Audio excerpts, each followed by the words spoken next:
Welcome to Movie Reviews for Parents. Today we're trading in our capes and slipping into something less comfortable with Marvel's Thunderbolts. It's basically group therapy and matching outfits. But before your kids beg you to join the trauma train, let's ask the big parenting questions. How violent is it? Any spicy language, adult awkwardness, or drunk mascots throwing hands? And most importantly, should your kids watch it?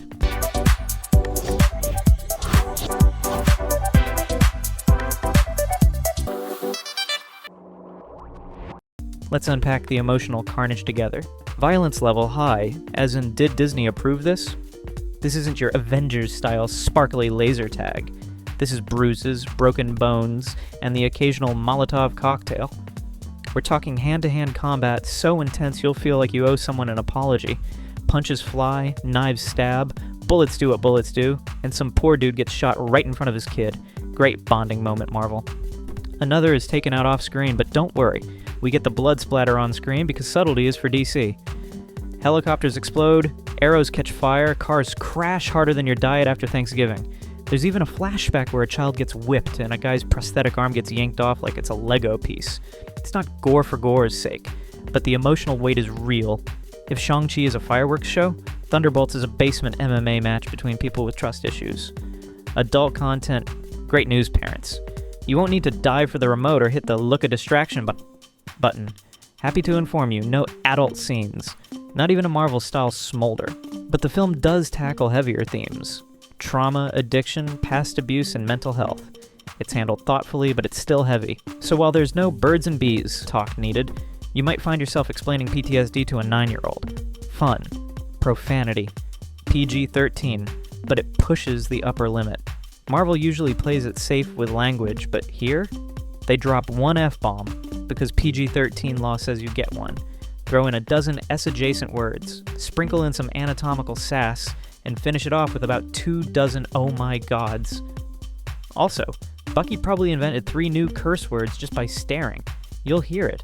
Your kids will definitely hear it. Just maybe turn the volume down during the dramatic monologues. Substance use. Backstories get messy.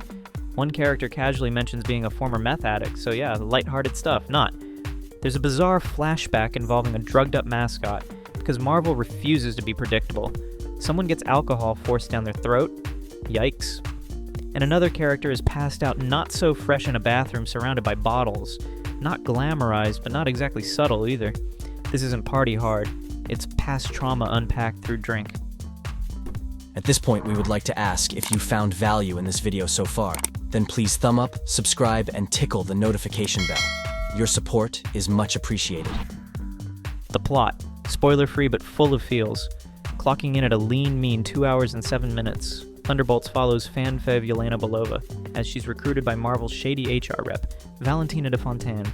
Their mission? Secret. Dangerous. 100% not endorsed by the Avengers Union. What starts as a classic Marvel op evolves into a story about betrayal, forgiveness, punching through trauma, and sibling-esque banter that'll make you laugh and cry, sometimes in the same breath. Directed by Jake Schreier, written by Eric Pearson, Joanna Calo, and comic legend Kurt Busiek. Starring Florence Pugh, David Harbour, Sebastian Stan, and Julia Louis-Dreyfus. No Seinfeld laugh track included. The positives. Pugh brings her A-game. Witty, tough, emotionally raw. You'll want her to be your life coach and your assassin. Harbour is full-on dad mode as Red Guardian, funny, tragic, delightfully clumsy. He and Yelena have chemistry that could power a small Marvel city-state. Stan's Bucky, quiet, tortured, and the emotional anchor of the team. Basically Marvel's answer to Eeyore with biceps. The direction is sharp. This ain't glossy skybeam Marvel. It's Winter Soldier meets therapy group with weapons. Cinematography gives weight to both the chaos and the character moments. Big punches, bigger feelings. The negatives. Ghost and Sentry are barely there. They're not underused. They're ghosted. Valentina, played by Louis-Dreyfus, feels like she wandered in from the set of Seinfeld. Great sitcom actress, but totally wrong vibe here. Every scene feels like a setup to a punchline that never lands. You wait, but the audience laughs as a no-show. And yeah, the emotional trauma, a little heavy-handed after a while. You'll start muttering, okay, we get it, everyone's sad, can we move on already? Final thoughts. Can your kids watch this? Under 13? Nope. 13 and up? if they can handle intense action, dark themes, and some rough language. No adult content, moderate swearing, but the violence and emotional heaviness are real. Think less Guardians of the Galaxy, more group of sad people with daddy issues punching their way toward redemption. If your teen's ready for it, it's a solid, gritty Marvel outing with heart, fists, and a surprising amount of character growth.